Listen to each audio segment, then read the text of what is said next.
Welcome to Corporate Competitor Podcast.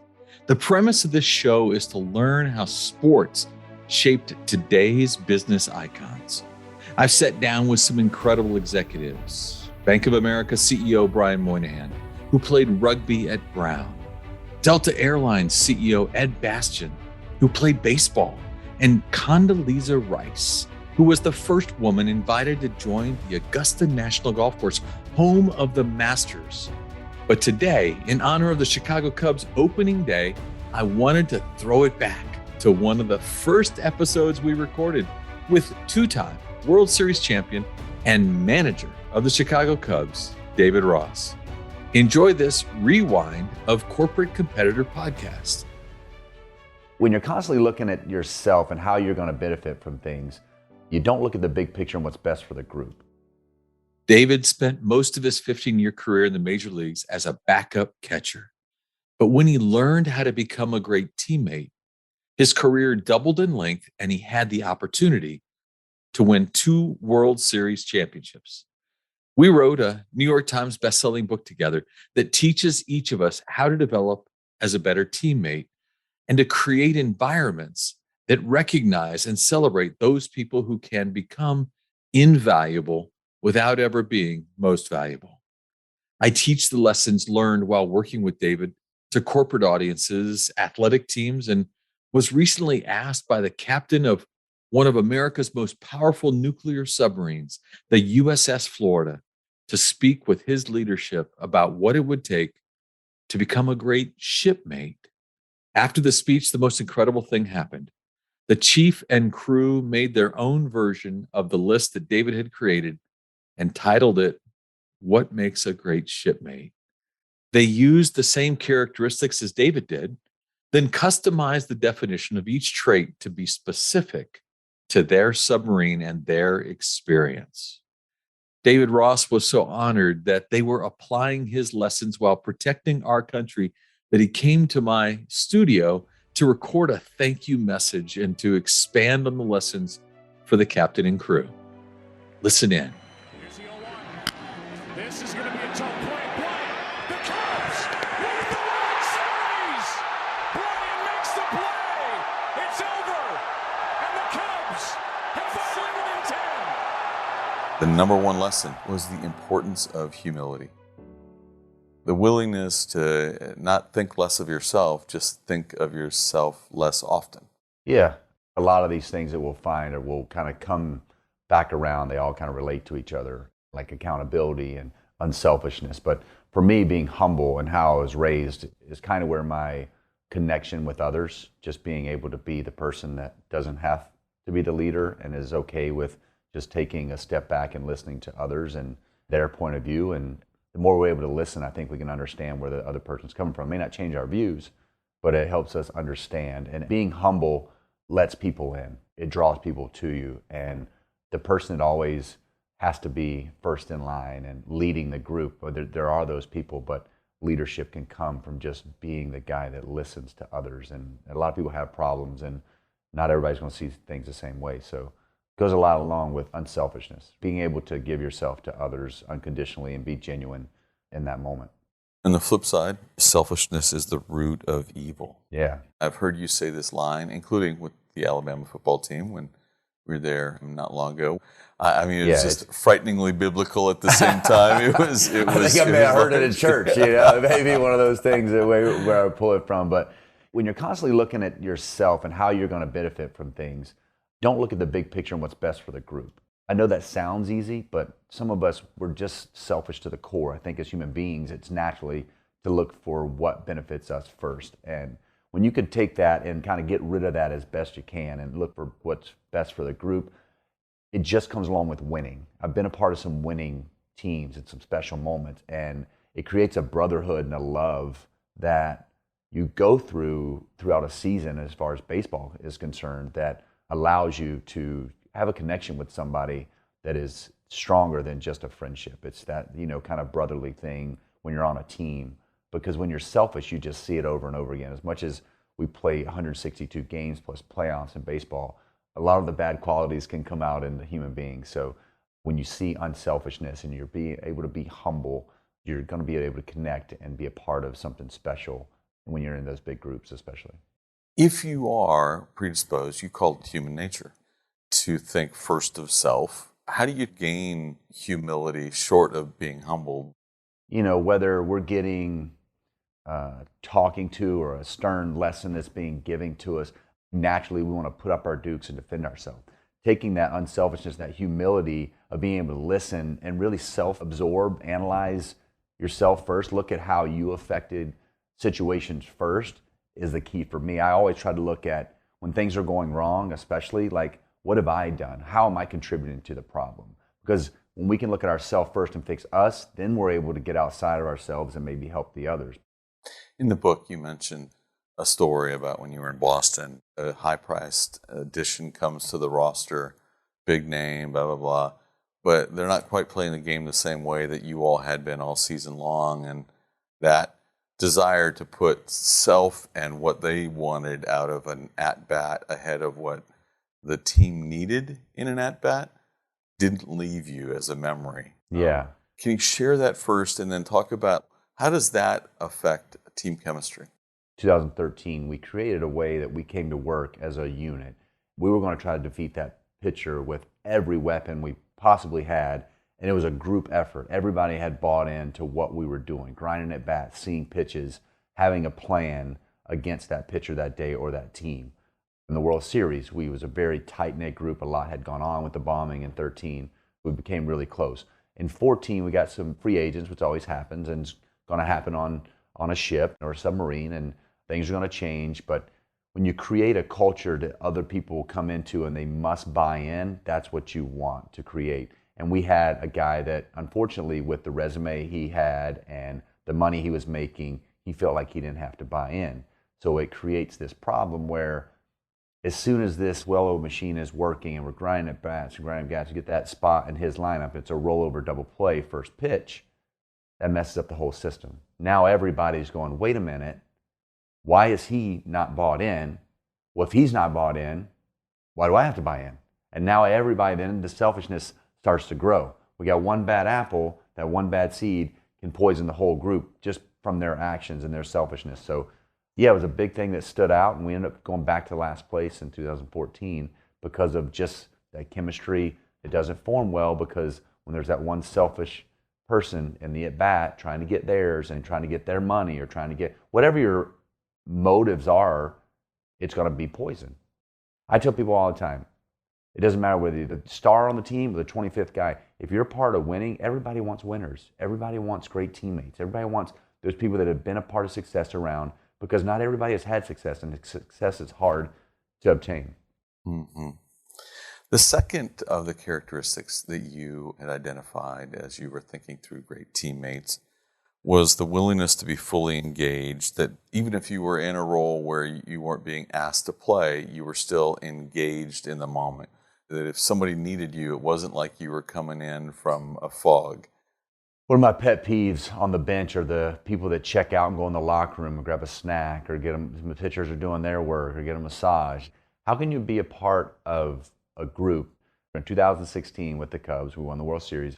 We had clinched a postseason berth. We were the best team in baseball. We were going to the postseason, playing division rival in Milwaukee Brewers. It's a day game, and we got a travel day after the game to another city. Going into the 15th inning, look around the bench, and nobody's there. I mean, literally, it's the coaching staff and not one other player except myself. All our stars were still in the game. Anthony Rizzo, Chris Bryant, Jason Hayward, all these guys are still in the game, the high-priced, profiled players. Where is everybody? So I walked to the locker room. As I'm walking up, I'm starting to get a little heated, like, where the F is everybody? We got a ball game going on. I walk in, and it's veteran after veteran after veteran sitting there, a couple of them hanging out, shooting the breeze. There was this guy from the front office in there just hanging out. As I'm scanning the room, I'm getting madder and madder, and I just lost it. What the is that you doing in here? And I found a rookie, thank goodness, because you can't really blow up the veterans, right? You got to leave those guys alone. But I was needed to tell a story in my actions and what was expected. And I yelled at this young pitcher, had already been in the game, taking off his uni and just chilling in his locker. Rob Z, what the heck are you doing these guys are grinding out here. This guy's been grinding for 155 games, and you're in here just chilling, watching on TV. They need your energy. They need your support. We're trying to win a freaking ball game, and you're in here hanging out like it doesn't matter. Those are our stars out there. It's not like the B guys called up from AAA. You know, these are our superstars out there grinding away at bat that don't really matter. We're already going to the postseason. I just walked out right after that. I just ripped everybody and walked out, and sure enough, guys start scrambling. Veterans are putting their jerseys back on. Rob Z later tells me the story. It was hilarious to hear. He said he had already thrown his jersey in the locker, in the washing machine, so he was trying to find something to put on. And lo and behold, the whole team back on the bench. We get up to bat, base hit, game over, we win. Just the energy and support from your teammates goes a long way. When you're grinding and you're in the 15th inning and you come off to get your at-bats and everybody's in there like, hey, let's go, boys. Like, that energy goes a long way. That support of your family, the guys that you're going to battle with, the guys you care about, you've been through this long journey with, that little bit of support goes a long way, and it showed in that moment. So to be somebody who's engaged and just giving somebody your energy, or, hey, I hope you're having a great day, checking in, like, those things go a long way when you're on a team and maybe gone for 6 months. We start February, middle of February, and go all the way to the 1st of November if you win the World Series. So that's an 8.5, 9-month journey there that you're on with this small 25, 30 group of guys. And it's important for support and energy and to know guys you're engaged and not just one person checked out, for me. Of all the statistics and of all the things that I remember as we were working together that really stood out to me when I was trying to track and understand your career was that 4-year window in Atlanta when 400 times, 400 games over a 4-year window, you dressed out, you were ready, and were not even asked to leave the bench. Yeah. That number really amazed me. But you had committed yourself to not being up there, not sitting in the corner complaining about the fact that the boss wasn't recognizing you for your talent. You were committed to being in your place to be supportive of the roster. Brian McCann was the other catcher on that team. All-Star 6 times, Silver Slugger 6 times, I believe. I mean, the guy's a stud. Brian still tells, he goes, I'll never forget when I came off the field, every single inning you were there with a high five. That means a lot, I think, from him. And vice versa. I've been on teams where guys aren't there, and I've got some stories about, like, some guys in Boston that we had clinched in 13, and I had my day to play a day game, and guys were on the bench, and I went and found them in the locker room again and said, what the heck, I'm here every day supporting you on the bench. And the day that I get to play, when you think our season's over to the playoffs, you're not out there supporting me. I'm there supporting you every day. In turn of calling somebody out, it holds me accountable.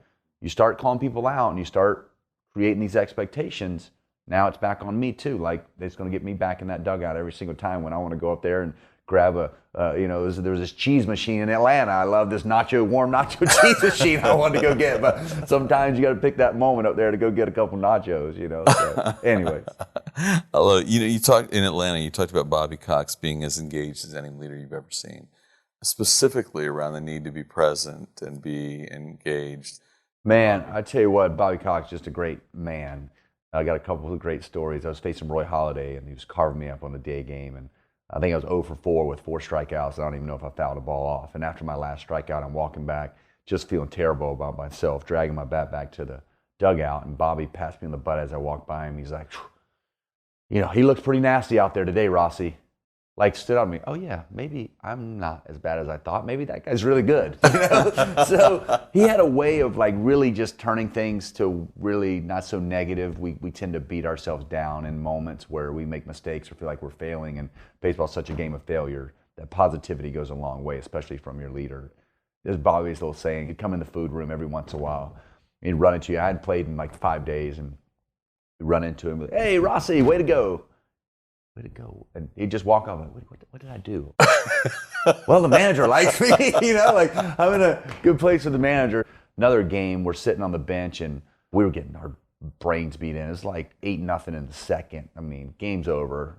The last out was made, and Bobby had his little lineup card in his hand. The last out was made, and he like dropped an F-bomb, like threw his card down and walked in, and I'm like, man, I've been checked out since the third, and our manager's been grinding for this team mentally, like, we're going to come back and win this game.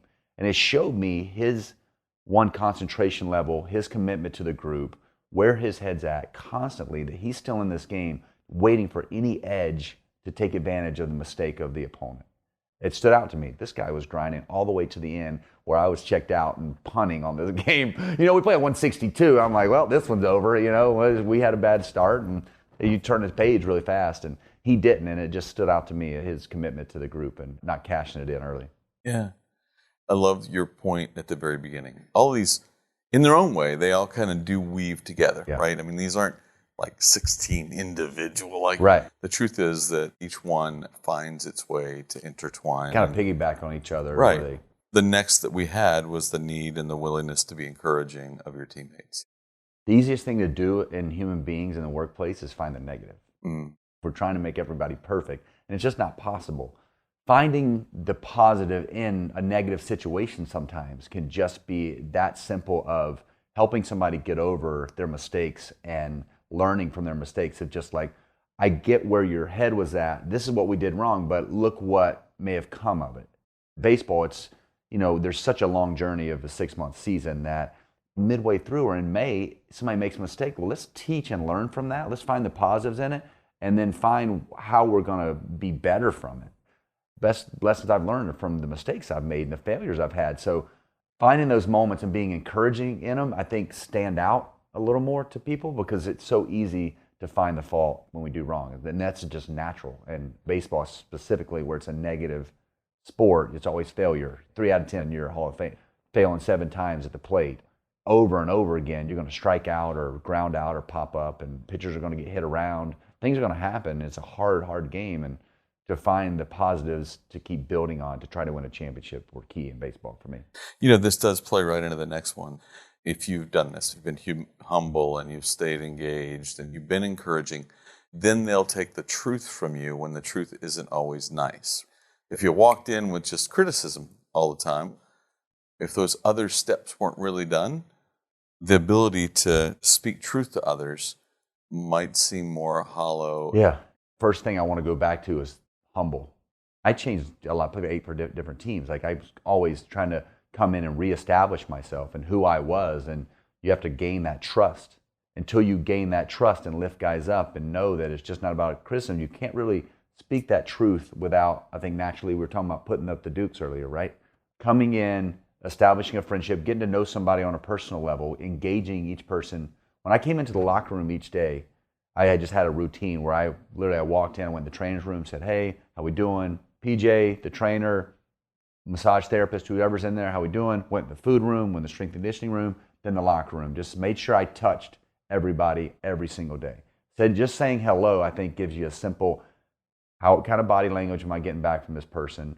Are they really negative? Are they in their little shell? What kind of energy am I getting from this person? And that maybe helped me navigate the day with them if I needed to tell some real truths or some hard truths. A guy that really wasn't very engaging early on in the day, maybe I put my arm around him and say, hey, how are you when we're sitting on the bench, and how's things? Maybe there's some trouble at home. Maybe him and his wife got in an argument. Maybe the kids are tough. He's not getting a lot of sleep. There's a lot that are going on in people's lives, and if you don't engage them and touch them and talk to them and gain that trust and that friendship, then it's hard to give them those real truths because they don't know where it's coming from. After I hit the home run in Game 7 off Andrew Miller, we were up 4 before I came in, go back up 3. I come back in, I put my shin guards on. Everybody's coming to me like, you just went deep in Game 7 of the World Series. I'm like, shut your mouth. I've got a job to do. Like, I don't want that in my head. Like, I'll celebrate all that as soon as this is over, but we got a long ways to go, So it's easy to get outside yourself, and a lot of times you're going to be pulled from other people, but you got to stay in the moment, try to stay full attention for 3.5 hours. Mm-hmm. Can you focus for that long? Focus for 3.5, 4 hours, do our job, lock in on every detail of this game. We'll worry about the rest afterwards. I think that's what makes baseball so interesting to me. It's the most lifelike of all sports. You're enormously successful if you only lose 60 times in a year. That's right. You know what I mean? Right. You might be the best team in the entire major leagues. For sure. If you only lose 60 times. When you do something for so long, just like being in a submarine and out to sea for a long time, I mean, you're an extended period of time. So everybody's personality is going to come out good and bad. You're going to have to really have a conscious commitment to focus on the group, to be a guy that checks his ego at the door every single day and comes to work with hopefully a smile on your face and in a And good intention, mood. And right. yeah, right. Like this is attention to detail and how I'm coming to work. Everybody's going to go through some stuff, and it doesn't matter. One guy may be great for 1 month, and he may be in the crapper the next. It all evens out at the end, is what you're hoping in baseball. But you're right, a lot like life. You go get a lot of, pun intended, curveballs thrown at you. There's going to be moments where you may have imagined this was going to be your role today, Right. and then suddenly things change and your role changes. Being ready is important just from injuries. The other catcher goes down. If I didn't do the scouting report and I'm not playing that day, like, wait a minute, am I not prepared? Now I'm in the game, and now everything is coming back to me. I don't feel prepared. I'm kind of winging it, which never is good, right? If you want to be successful, winging it is not really an option. That goes back to paying attention and then finding your daily routine of how you prep. Maybe one day I'm playing, maybe I'm not, at 2 different days of prepping, but I've always gone through the steps just in case I get in there. I watched the video on the opposing pitcher. I went in the scouting report. I got myself ready to play just in case. Having that mindset creates, an example for the younger guys. There's just so much good in routine that happens. I'm prepared, I'm ready, I can relax in the moment, I can give myself to other people, I give my emotion to others. Being prepared is almost the basis of a lot of this stuff we're going to talk about, because you can't give to others unless you feel secure in being ready. And as a veteran, it's a little easier because the things, I knew my routine, but I can't give myself and check in with everybody if I haven't done my routine and not ready. Because then what's it going to look like if I do get a big moment and I'm not prepared? Then I'm going to look like, well, this guy always talks about this, but he's not backing it up. That's that hypocritical nature you're talking about. And that's that accountability that just calling people out almost makes you fall into that routine for yourself. You lose everything that you worked all that time to build. That's right. Because a lot of times we think being a great teammate is all about the hugs and the back putts and all the other. But you made a great point that don't ever mistake my desire to be a great teammate for my failure to want to win. Yeah. Right? I'm a competitor. I do all this because it's good for the team, but I do all this because it's good for the team to win. There you go. Dave Roberts told me, don't mistake kindness for weakness. One of the nicest human beings you ever want to run into, but that's exactly what he said. Don't mistake kindness for weakness. Don't think I'm a dummy. Don't think I'm just here to pat everybody on the back and there's no substance to me. I do these things, checking in with everybody, because I want to win really bad. I want to be great. I want to make history. I want to hold up that trophy. I want to be talked about for years to come. All plays into it. All of this is intentional to take you someplace. Right. This isn't just a It comes, feel-good no conversation. doubt. When I first came up, we used to bury rookies when they come up. You just treat them like crap, and you tell them they stink at this. You literally treat them like bad human beings. And I realized once, and everybody will tell a story, like I remember somebody treat me like that. I'd say I'd never do that to a guy. And that's kind of how we've evolved. But you need every dude on the team to win. I need the rookie to be good. I need him to feel good about himself when he's in the box. I don't want to beat him down. He's a better player than I am. Why am I beating him down? We need the group. So putting down others and doing that, that's just, again, going into that negative energy you're bringing into the group. And if it's all about winning, if it's all about the W, then successful people go a long way because everybody wants them. Everybody wants to be a part of success. Be a part of winning, everybody wants you. We've had fun. We're joking around the locker room. Music's up loud. We're jamming. But, okay, I put my cleats on. That's right. Door shut. Let's do this. Time to play. David Ross. Yeah. I thank you, brother. Thanks for teaching us how to be a great teammate. Thanks for all the time spent prepping people to be better in whatever they're going to do. And yes, thank you guys. Thanks for believing in me and trusting these great lessons I've learned. I appreciate it. For a free downloadable bookmark with all of today's lessons, visit corporatecompetitorpodcast.com/teammate. And if you like today's episode, will you leave us a rating? Your review allows us to continue to add value to people who multiply value to others. Until next week, I appreciate you. If you could share one habit, one thing you've done consistently that allowed you to separate yourself from your competitors, what would it be? In my 30-year career, 2,500 of the greatest athletes, coaches, and leaders answered that question for me. This is Don Yeager, who did that that article I was telling you about. Don, Dave Sims with Coach K. How you doing? Hey, Don. How you doing, my man? Great, sir. How What they gave to me is what I'm giving to you in my online course, Journey to Greatness. Through engaging storytelling and on-demand videos, you will learn the 16 habits that will jumpstart your personal growth. I will instruct you on how to apply these winning characteristics to your life through custom workbook exercises. We are slashing the price for our podcast listeners. Lifetime access to Journey to Greatness is normally $399, but for our podcast listeners, it will be $49 with the code podcast at checkout. Click the banner on corporatecompetitorpodcast.com to enroll. Thanks for listening to the show. I would be so grateful if you left us a rating and a review. We will be rolling out a new episode every Wednesday. To be the first to listen, subscribe to the podcast on our website, corporatecompetitorpodcast.com. Plus, as a thank you gift, you will receive a free chapter from one of my best-selling books on the habits of high-performing teams. Stay in touch by connecting with me on social media at Don Yeager, Yaeger, on Twitter, Facebook, Instagram, and LinkedIn. Until next week, I appreciate you.